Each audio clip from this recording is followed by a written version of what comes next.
Hey, friend, it's great to be with you on this episode of the Church Tips Podcast. And I got to tell you, I've been so excited to meet up with my old buddy. I'm going to use that term, old buddy, from way back in the day, Josh Dominguez. Josh, say hi to the pastors and leaders on this podcast. What's going on, Dick Hardy? It's awesome to be with you on this fine day, and hopefully we can have some fun conversation here and add some value to your audience. Well, I'll tell you, if Dick Hardy and Josh Dominguez are talking, there's going to be fun. I'll just guarantee you that. So Josh was a student at Central Bible College when I was part of the administration.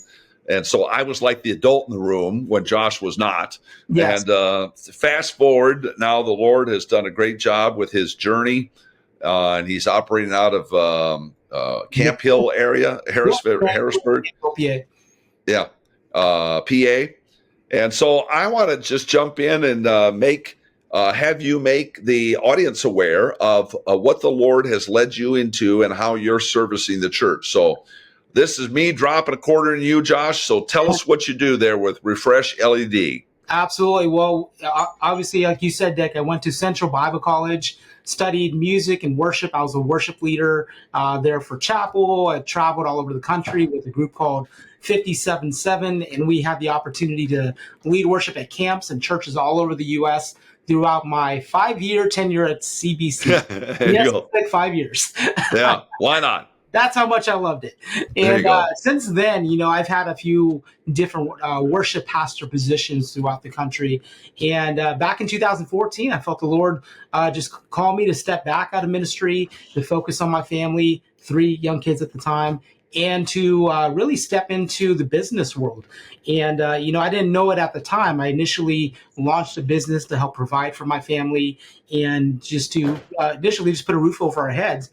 But I landed in this LED wall market, helping churches because, like you, Dick, my resources and my network is in the church market, specifically within the AG.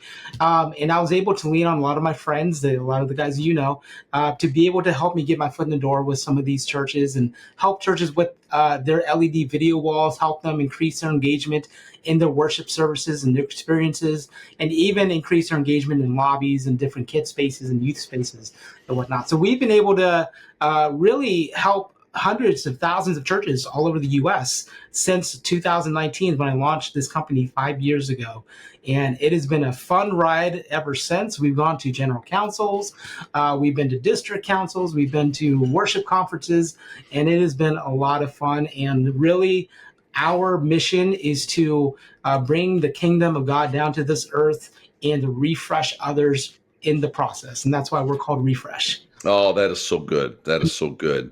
I can't wait to hear just kind of other pieces of your journey, how that's all come together. Hey, Josh, on a technical side, can you slide yourself a little more to the middle of your camera? Yes. Is that Boom. good?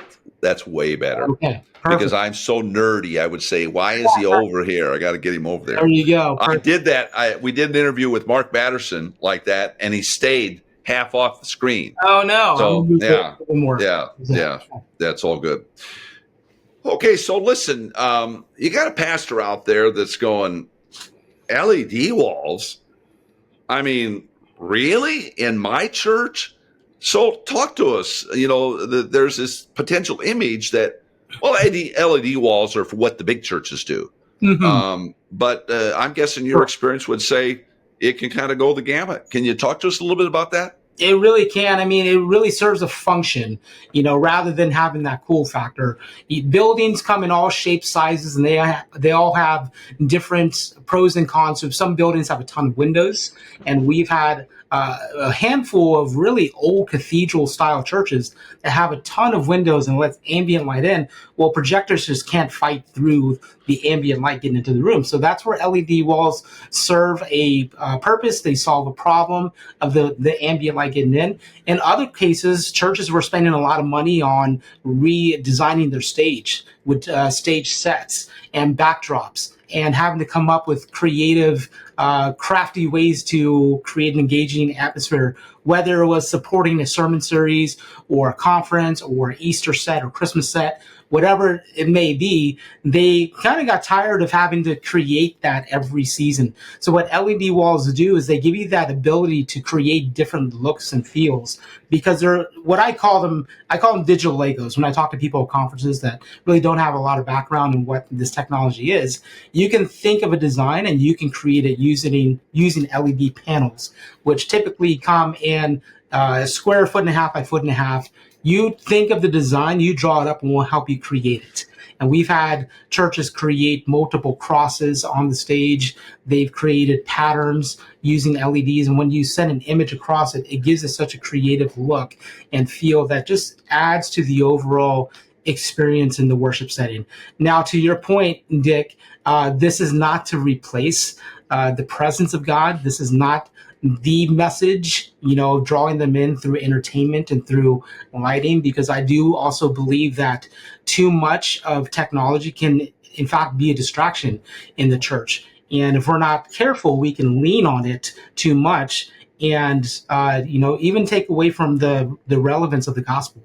And so we really want to help pastors that we talk to, guide them through, hey, what's the DNA of your church? What's the goal of your church? Are you evangelistic? Are you community centered? Are you mission focused? Whatever that is, let's design a package that speaks the DNA of who you are as a church body. Yeah. When you're talking there, Josh, and I know you're just sharing kind of from the overflow of what you do day in and day out, but I hope our listeners will capture that, at least I believe that with you, you have the depth of understanding of what we as pastors are dealing with and working with, Sunday in and Sunday out, Wednesday in and Wednesday out, an understanding of the focus of the church, an understanding where the presence of the Lord plays such a major role in what a pastor is doing as he prepares to deliver the word on a Sunday. So I just appreciate the fact that when you're talking about this stuff, you're not talking about, hey, this is new and cool and blah, blah, blah, which it might be new and cool and blah, blah, blah, but it's to augment what God has laid on the heart of the pastor and strengthens the communication of that to the people.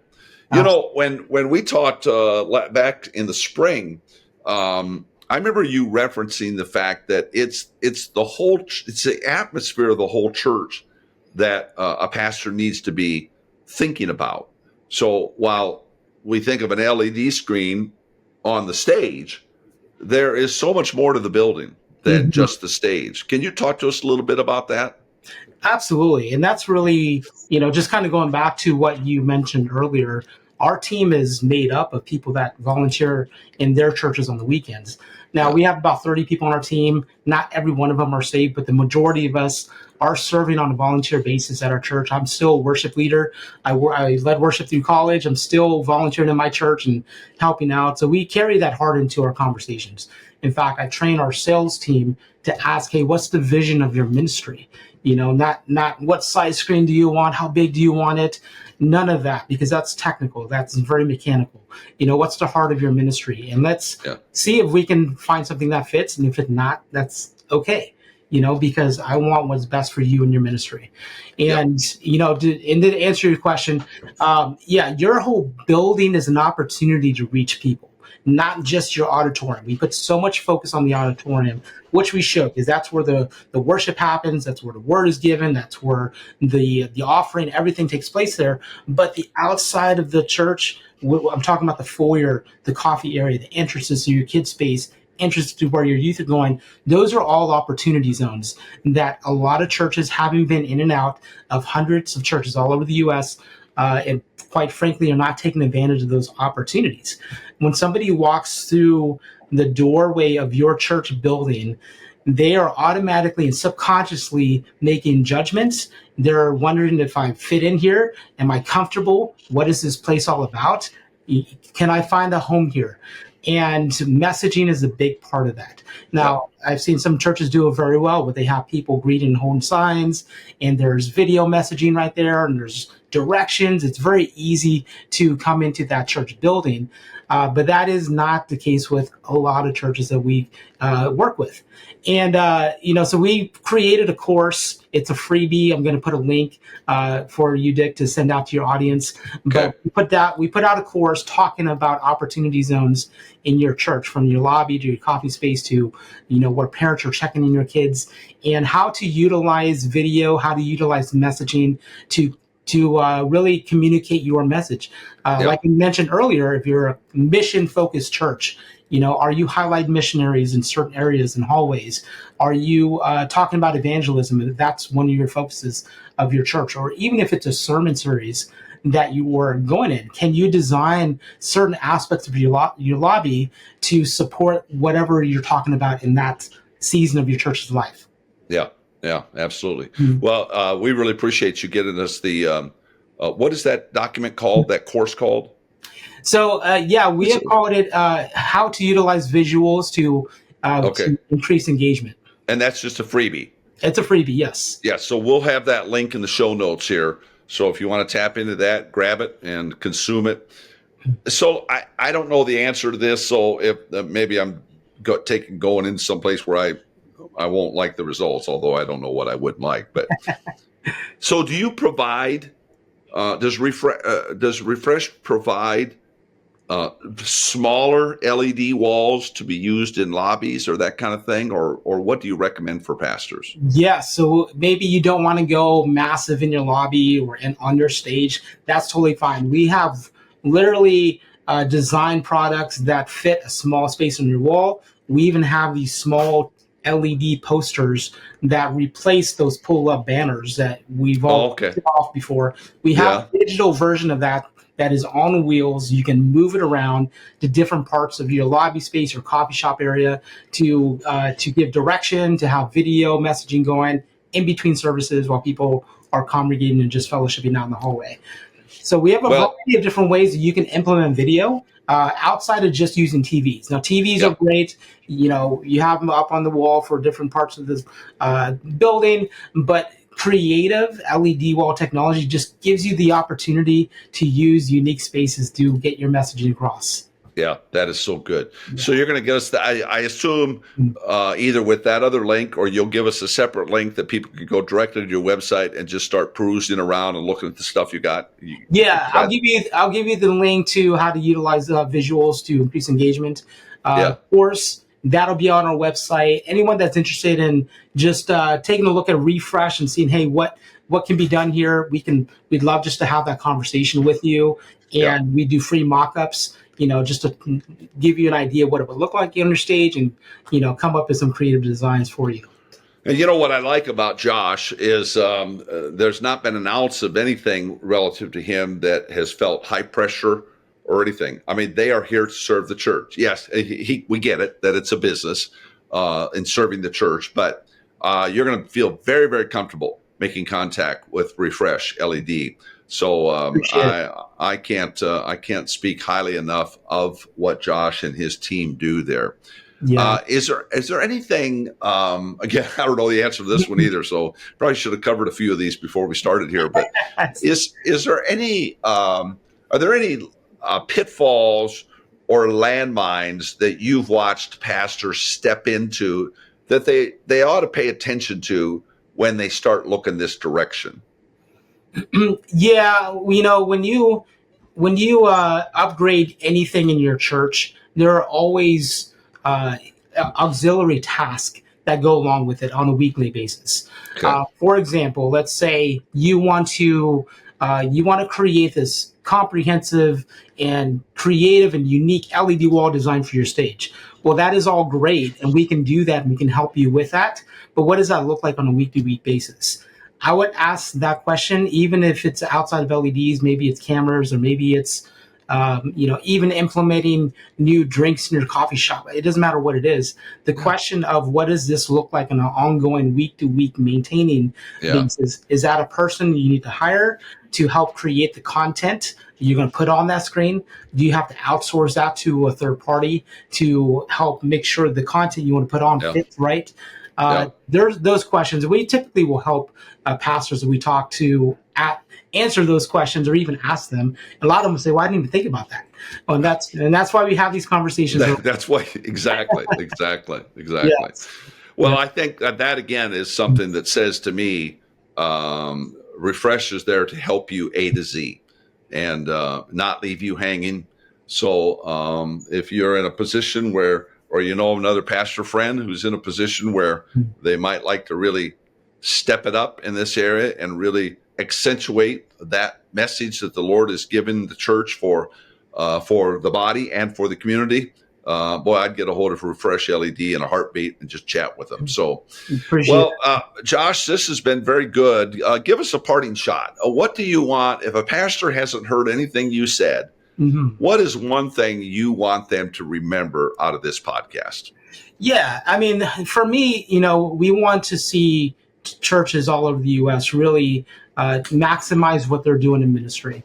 We live in such a digital age, and 4K is everywhere, and high resolution video technologies everywhere we go, from on the highways to the malls to the movie theaters. It doesn't matter. Even our phones are HD. So when we are bringing people into the church, we want to be relevant to technology today. Now, again, we don't want to lean on it. We don't want to fully depend on it. We want to utilize it as a tool. So what I would just ask, are there tools that you're not maximizing because you're afraid you don't know the technology or you have to learn it? Well, no, that's why we're here, because we want to be that expert for you. Right. We want to help you maximize technology to reach the lost. And we're one of those companies that will bring our heart for ministry into what you're trying to do in your community. We want to support you. We want to resource you. And I get it. As a pastor, you're getting calls and emails from all these companies that want to sell you stuff. And what their goal is to sell you an item or a product or a service. For us, yes, we are a business. Refresh does make money. Our aim is to make profit. But at the same time, our goal is to build the kingdom.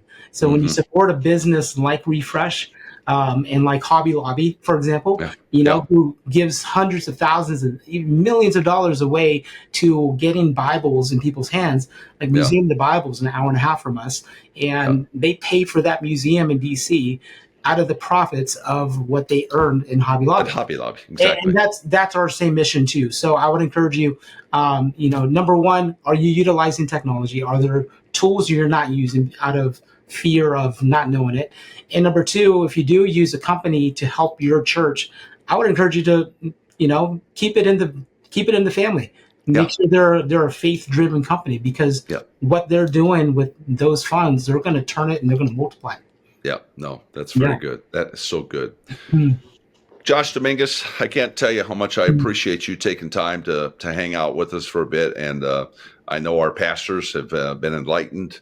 And I pray that certainly that the Holy Spirit has nudged on them and wherever that may need to be. And they'll take advantage of the links there in the show notes. And they can certainly feel free to reach out to you and get any of the help they might need. And there's just no obligation to it. It's just helps.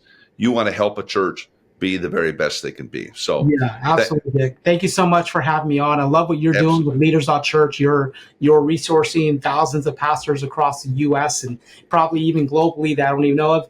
And it's awesome to reconnecting with you, even looking back at our college days at Central Bible College and having you as administrator, and now we're resourcing the church together, which I love. Exactly. Well, thank you very much, and to the pastors and leaders who have sat with us on this podcast. I pray you'll make it a great one today, and be blessed. Hey, Jonathan here, real quick before you go.